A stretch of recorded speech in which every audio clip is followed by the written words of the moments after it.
You think the asteroid that killed the dinosaurs was Earth's worst day?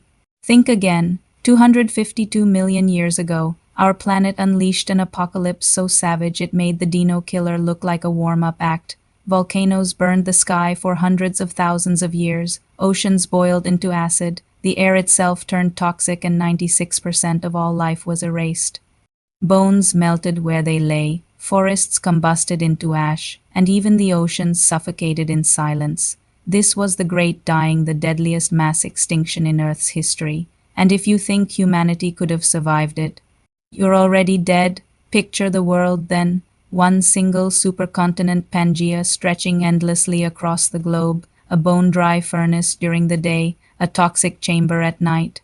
No grasslands, no birdsong, no mammals as we know them. Instead, rivers writhed with monstrous amphibians longer than buses, their skulls snapping shut with enough force to crush bone to powder. Reptiles prowled the swamps with serrated teeth gleaming in the sun. Insects the size of dinner plates swarmed above, shadows on the baking sand.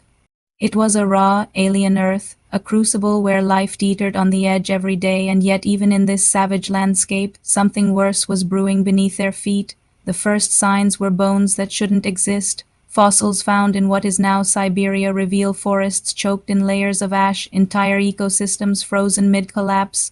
Great amphibian predators like Prionoscus, with skulls stretching over 5 feet long, once ruled river deltas with jaws capable of shredding prey in seconds, but their fossilized bones end abruptly in scorched layers, as if they were smothered overnight. Reptilian hunters like Dimetrodon, with its towering sail and bone-slicing teeth, once prowled the swamps, yet its remains are entombed in cracked earth, their bones warped as though cooked from the inside out. Something catastrophic had begun, and it would not stop. Deep in the earth, the Siberian traps split open like festering wounds, belching lava across millions of square miles. Imagine rivers of molten rock burying forests the size of continents, flames reaching so high the sky turned blood red, the atmosphere filled with carbon dioxide, sulfur, and methane, a death fog that thickened year after year. Fossil charcoal tells the story. Trees combusted spontaneously, entire jungles incinerated before predators even fled.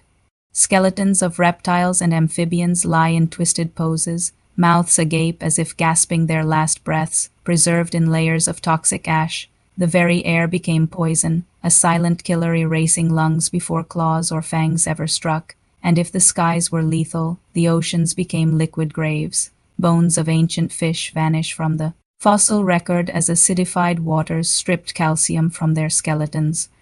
Corals dissolved like sugar in boiling water, reefs collapsing into rubble. Trilobites, survivors of past cataclysms, finally disappeared, their armored bodies no match for seas turned into vats of acid. Fossilized seafloor mud tells the horror in chemical whispers. Oxygen drained away, replaced by deadly hydrogen sulfide gas.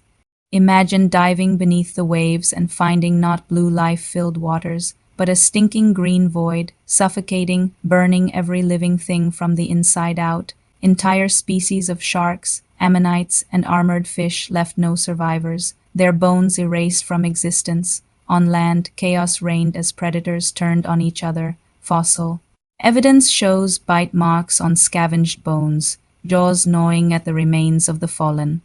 In the fossil graveyards of South Africa, piles of Lystrosaurus bones reveal a chilling truth. The survivors of one wave became the victims of the next. These squat, tusked herbivores once thrived by sheer numbers, but their fossilized remains are stacked in death pits, layered as if wave after wave of extinction swept through.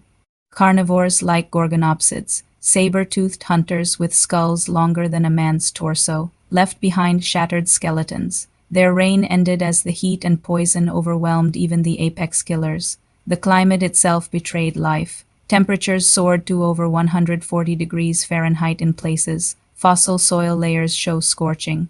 Drought, rivers dried into cracked bone dust plains. Plants shriveled, spores outnumbering pollen in fossil samples, proof that forests had collapsed into wastelands of fungi feeding on decay. Life wasn't evolving, it was decomposing. And every fossil bone we find from this period tells the same story: struggle, collapse, silence, And yet, as with every apocalypse, there were survivors. The bones of Lystrosaurus, the humble pig-sized creature with tusks and beak-like jaws, appear almost everywhere after the cataclysm. This unremarkable survivor clung to existence by burrowing, scavenging, and sheer resilience, its fossils forming 90% of land vertebrate remains after the Great Dying. From these desperate bones, the story of recovery begins. They are proof that even in a world reduced to ash, life claws its way back. But make no mistake, the predators, the rulers, the kings of that age all were erased, their fossils the only whispers of a world annihilated. And then comes the cruel twist. The Great Dying didn't just end species, it rewrote the rules of evolution. By wiping the slate almost clean, it cleared the stage for the rise of the dinosaurs millions of years later. Without this apocalypse, there may never have been T-Rex, no towering sauropods, no winged pterosaurs. The bones of the dead gave rise to the monsters of the next age.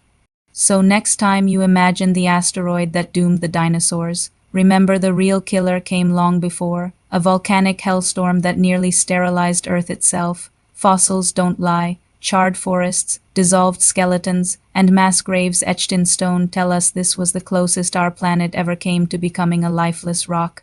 And here's the haunting truth: climate shifts, toxic air, oceans that suffocate. They're not ancient nightmares, they're warnings. Could humanity survive if the Great Dying happened again?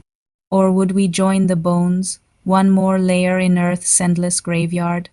Thanks for watching, and until next time on Extinct Bones, where the fossils of the past warn us of the nightmares still waiting in the future.